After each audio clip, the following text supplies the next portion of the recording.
నమస్కారం, BTV news కి స్వాగతం. ముందుగా ముఖ్యాంశాలు. టీడీపీ నేతలపై విరుచుకుపడ్డ ఏపీ మంత్రి పెద్దిరెడ్డి రామచంద్రారెడ్డి. సీఎం జగన్ విదేశాలకు చెక్కేశాడని టీడీపీ నేతలు చేస్తున్న వ్యాఖ్యలపై ఆగ్రహం. టీడీపీ నేతలు నోరు అదుపులోని పెట్టుకుని మాట్లాడాలని హెచ్చరిక. ఏపీలో కూటమి విజయం సాధించబోతుందని తిరుపతి మాజీ ఎంపీ కాంగ్రెస్ సీనియర్ నేత చింతా మోహన్ జోస్యం. టీడీపీ చంద్రబాబు మళ్లీ సీఎం కాబోతున్నారని వ్యాఖ్య.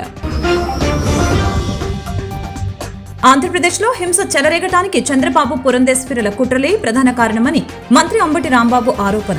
టీడీపీ ఓడిపోతుందని తెలిసినప్పుడు చంద్రబాబు రాక్షస అవతారం ఎత్తుతారని విమర్శ.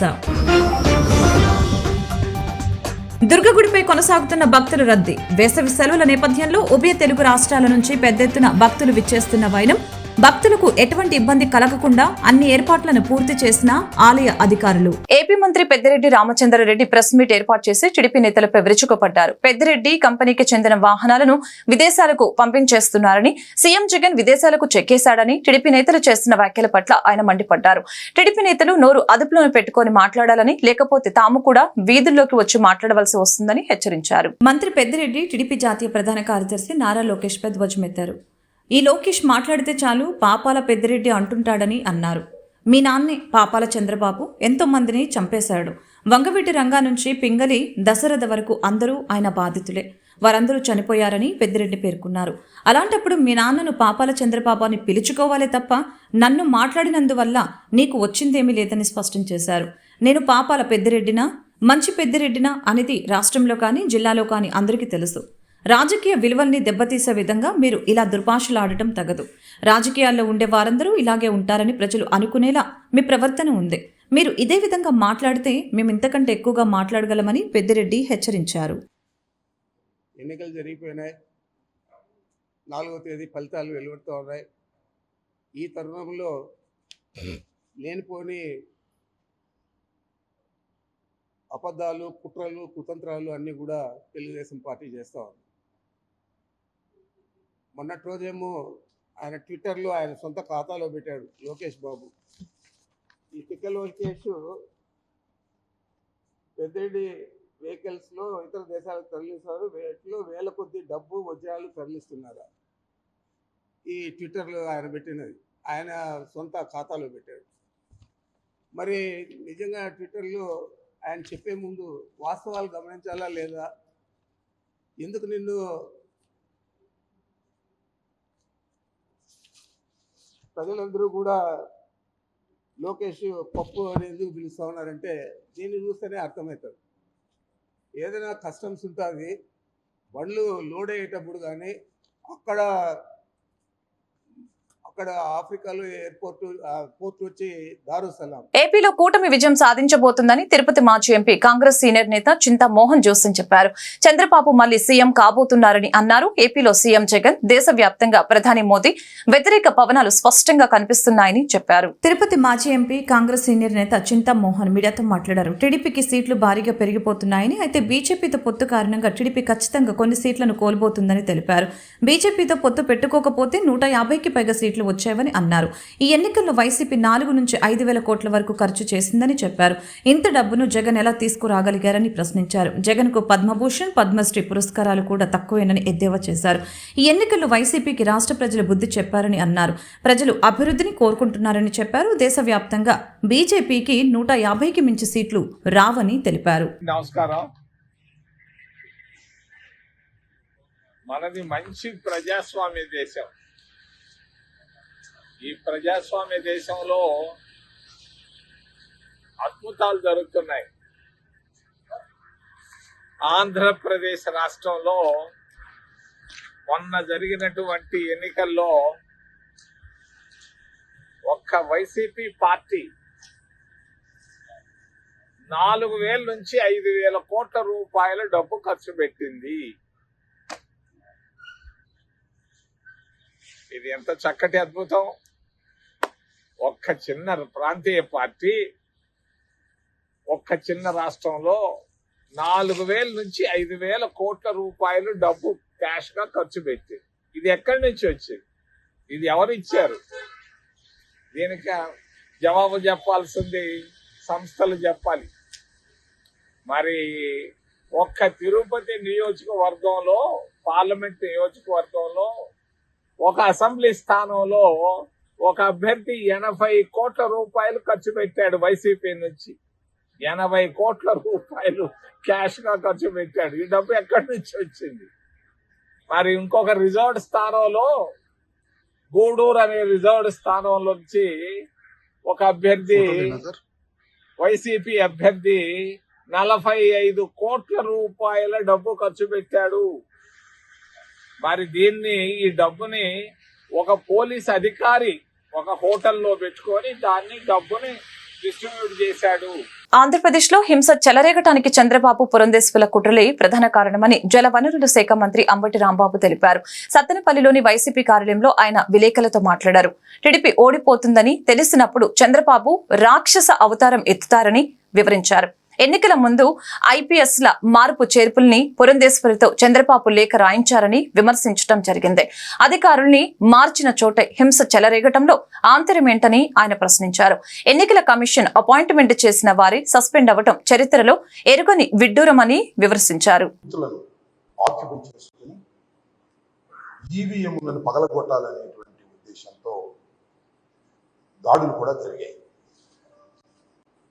ముఖ్యంగా రాష్ట్రంలో పరిశీలిస్తే పలనాడు, అనంతపూర్, అలాగే కొన్ని రాయలసీమ ప్రాంతాల్లో చాలా పెద్ద ఎత్తున హింస చెలరేగింది. కొన్ని సందర్భాల్లో పోలీసులు కంట్రోల్ చేయలేక చేతులు ఎత్తేసినటువంటి సందర్భం కూడా కనిపిస్తుంది. ముఖ్యంగా అనంతపూర్లో కానీ, పర్టికులర్గా పలనాడు జిల్లాలో ఉన్న ఎస్పీని, అనంతపూర్లో ఉన్న ఎస్పీని ఎన్నికలకు ముందు ఎన్నికల కమిషన్ మార్చారు. ఇంకా పలు చోట్ల కూడా ఐపీఎస్ అధికారులను మార్చారు. దేనికోసం మార్చారు అంటే, పురంధరేశ్వరి గారు భారతీయ జనతా పార్టీ రాష్ట్ర శాఖ అధ్యక్షురాలు, చంద్రబాబు నాయుడు గారి వదిలి గారు, చంద్రబాబు నాయుడు గారితో కలిసి, వీళ్ళు కలిసే ఉన్నారు అనుకోండి. ఎందుకంటే భారతీయ జనతా పార్టీ, తెలుగుదేశం, జనసేన కలిసి కూటమిగా వచ్చారు. వీళ్ళిద్దరూ కలిసి ఎన్నికల కమిషన్కు ఫిర్యాదు చేశారు. ఎవరైతే ఐపీఎస్ అధికారులు ఉన్నారో వీళ్ళందరూ కూడా ప్రభుత్వానికి తొత్తులుగా ఉన్నారు, వారికి అనుకూలంగా ఉన్నారు. కాబట్టి వారిని మారిస్తే తప్ప నిష్పక్షపాతంగా ఎన్నికలు జరగవు అనేటువంటి ఆర్గ్యుమెంట్ని తీస్తే సహజంగానే ఎన్నికల కమిషన్ కొంత బిలీవ్ చేసి ఉండవచ్చు. ఈ మార్పులన్నీ చేశారు. ఇక్కడ గమనించాల్సిన అంశం ఏమిటంటే, ఎక్కడైతే పురంధరేశ్వరి పిటిషన్ మీద మార్పులు చేశారో ఆ ప్రాంతంలోనే హింస ప్రజ్వరిల్లింది. Note this point. Shri Durga Malleswara Swamy వార్ల దేవస్థానం ఇంద్రకీలాద్రిపై భక్తుల రద్దీ కొనసాగుతోంది. వేసవి సెలవుల నేపథ్యంలో ఉభయ తెలుగు రాష్ట్రాల నుంచి పెద్ద ఎత్తున భక్తులు, యాత్రికులు ఇంద్రకీలాద్రికి తరలివచ్చి ఆది దంపతుల్ని దర్శించుకుంటున్నారు. రద్దీ నేపథ్యంలో భక్తులకి ఎటువంటి ఇబ్బంది కలగకుండా ఆలయ అధికారులు ఏర్పాట్లు చేశారు. మరొక వైపున శ్రీ దుర్గా మల్లేశ్వర స్వామి వార్లకు నిర్వహించిన పలు ఆర్జిత సేవల్లో ఉభయదాతలు విశేషంగా పాల్గొన్నారు. తెల్లవారుజామున ఖడ్గ మాలార్చన, లక్ష కుంకుమార్చన, శ్రీచక్రన వార్చన, చండీ హోమం, శాంతి కళ్యాణంతో పాటు స్వామివారికి అభిషేకాలు జరిపించుకున్నారు. ఆలయ ఈవో కెఎస్ రామారావు క్యూ లైన్లతో పలు మార్పులు పర్యవేక్షించారు. క్యూ లైన్లలో భక్తులు త్వరగా ముందుకు కదిలేలా చర్యలు తీసుకోవడంతో పాటు వారికి అమ్మవారి దర్శనంలో ఎలాంటి ఇబ్బందులు కలగకుండా చర్యలు తీసుకున్నారు. సాయంత్రం అమ్మవారి పంచహారతుల సేవలోనూ పెద్ద ఎత్తున భక్తులు పాల్గొన్నారు. ఏపీలో ఈ నెల 13న పోలింగ్ సందర్భంగా అనంతరం చెలరేగిన హింసాత్మక ఘటనలపై సిట్ దర్యాప్తు ముమ్మరం చేసింది. పల్నాడు జిల్లాలో సిట్ తన ప్రాథమిక విచారణను పూర్తి చేసింది. నర్సరావుపేటలో శనివారం అర్ధరాత్రి వరకు ఏఎస్పీ సౌమ్యలత విచారణ చేసి తిరిగి ఆదివారం రెండో రోజు కొనసాగించారు. నర్సరావుపేట రూరల్ పోలీస్ స్టేషన్ లో 3 సిఐలు, ఎస్ఐలను ఆమె విచారించారు. ఘటనలు జరిగిన ప్రదేశాలను పరిశీలించారు, వీడియోలను చూశారు. ఘర్షణలకు సంబంధించి నమోదైన ఎఫ్ఐఆర్లను పరిశీలించి ఇంకా మార్పులు ఏమైనా చేయాలా, కొత్త నిందితులను ఎవరైనా చేర్చారా అని అడిగారు. నమోదైన కేసులో ఇప్పటి వరకు అరెస్టు చేసిన వారి వివరాలు, దాడులు, ప్రతి దాడులు, వాహనాల ధ్వంసం, దగ్ధం ఘటనల వివరాలను అడిగి తెలుసుకున్నారు. ఘర్షణలో పాల్గొన్న వ్యక్తులు, వారి గతం, ఆస్తి నష్టం, శాంతి భద్రతల సమస్య ఏర్పడితే తీసుకున్న చర్యల వివరాలను నమోదు చేశారు. జూన్ 4వ తేదీన అభ్యర్థుల జాతకాలు తెలిసిపోతాయి. మధ్యాహ్నానికి స్పష్టమైన తీర్పు వస్తుంది. మామూలుగానే జరిగే పందాలతో పాటు ఆన్లైన్ బెట్టింగ్లు నడుస్తూ ఉన్నాయి. ఏ పార్టీకి ఎన్ని సీట్లు, ఎంపీ సీట్లను ఏ పార్టీ ఎన్ని గెలుచుకుంటుంది, ఒక్కో పార్టీని ఎన్ని సీట్లు వస్తాయి, కూటమికి ఎన్ని సీట్లు వస్తాయి అన్న అంశాలపై ఆన్లైన్ లో బెట్టింగ్లు జరుగుతున్నాయి. ఎప్పటికప్పుడు అప్డేట్లను చేరవేయడానికి ప్రత్యేకంగా వాట్సాప్ గ్రూపులు ఏర్పాటు చేశారు. మామూలుగా జరుగుతున్న బెట్టింగ్లు లక్షల నుంచి కోట్ల వరకు ఉండగా యాప్ల్లో మాత్రం పైసలు చూపిస్తున్నారు. పోలీసులకు చిక్కిన తమ బెట్టింగ్ పైసల్లో ఉన్నాయని చెప్పుకోవడానికి వీలుగా ఈ విధంగా చేస్తూ ఉన్నారు. జరిగే బెట్టింగ్ మాత్రం లక్షల్లో ఉంటుంది. ఈ బెట్టింగ్లు ఎవరిని కుబేరుల్ని చేస్తాయో, ఎవరిని బిచ్చాధికారిని చేస్తాయో వచ్చే నెల 4న తేలిపోతుంది. నైరుతి రుతుపవనాల ఆగమనంపై భారత వాతావరణ సంస్థ శుభవార్త చెప్పింది. నైరుతి రుతుపవనాలు నికోబార్ దీవులను తాకాయని వెల్లడించింది.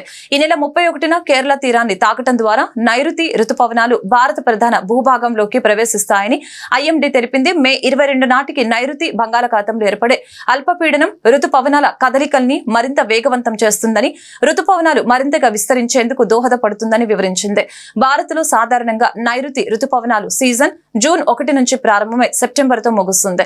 ఈసారి లా నినా పరిస్థితుల కారణంగా దేశంలో సాధారణం కంటే అధిక వర్షపాతం నమోదవుతుందని ఐఎండీ ఇప్పటికే అంచనా వేసింది. ఎయిడ్స్ రహిత సమాజానికి ప్రతి ఒక్కరు కృషి చేయాలని డిఆర్ఓ వి శ్రీనివాసరావు పిలుపునిచ్చారు. పూర్తి స్థాయిలో రూపుమాపటానికి అందరూ భాగస్వాములు కావాలని కోరారు.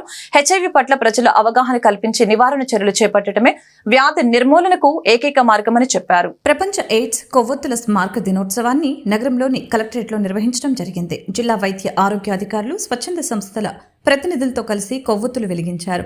ఎయిడ్స్ బారిన పడి మరణించిన వారికి నివాళులర్పించారు. ఎయిడ్స్ నిర్మూలనలో భాగస్వాములు అవుదామని ప్రతిజ్ఞ చేయించారు. అనంతరం ర్యాలీ నిర్వహించారు. డిఆర్ఓ మాట్లాడుతూ హెచ్ఐవి పట్ల ప్రజలు అవగాహన కల్పించి నివారణ చర్యలు చేపట్టడమే వ్యాధి నిర్మూలనకు ఏకైక మార్గమని తెలిపారు. జిల్లా ఎయిడ్స్ నివారణ అధికారిని ఉషారాణి మాట్లాడుతూ ఎయిడ్స్ కారణంగా జిల్లాలో గత ఏడాది 661 మంది మృతి చెందినట్లు తెలిపారు. 7 హెచ్ఐవి నిర్ధారణ కేంద్రాల ద్వారా వైద్య పరీక్షలు నిర్వహిస్తున్నట్లు పేర్కొన్నారు. జిల్లాలో 17,505 మంది హెచ్ఐవి వ్యాధిగ్రస్తులు ఉండగా వీరిలో 1,800 మందికి నెలకు 2,250 రూపాయల చొప్పున ఆర్థిక సాయం చేస్తున్నట్లు వివరించారు. కార్యక్రమంలో DPM P Kiran, child line జిల్లా సమన్వయకర్త ఏ రమేష్, స్వచ్ఛంద సంస్థల ప్రతినిధులు, సామాజిక కార్యకర్తలు పాల్గొన్నారు. తెలుసు ఇవాళ మరి మే 3వ ఆదివారం రోజున మరి ఎయిడ్స్ బారిన చనిపోయిన వాళ్ళ తాలూకాగా వాళ్ళ యొక్క స్మారకంగా గుర్తు చేసుకుంటూ మరి ఈ దినాన్ని మనం అందరం జరుపుకుంటాం.